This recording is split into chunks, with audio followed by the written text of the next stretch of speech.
巴特勒呢也就尘埃落定了。虽然他不想去，但是可是勇士给了提前续约啊，2年合同拿到手，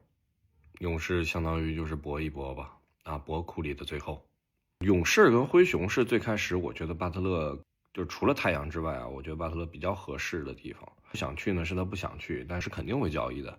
因为实在是等不了了。刚才那个视频我就直接接在这儿说了，杜兰特不想去勇士这件事是很符合逻辑的，因为对双方其实没有本质上有特别大的意义，最多就是勇士想问问，太阳想听听。如果是咱们这边的一些博主什么的，确实咱们这边的 Shams 实在是太厉害了，人家交易完了不官宣，就是告诉咱们这边的人，但是人家不官宣，就这么厉害。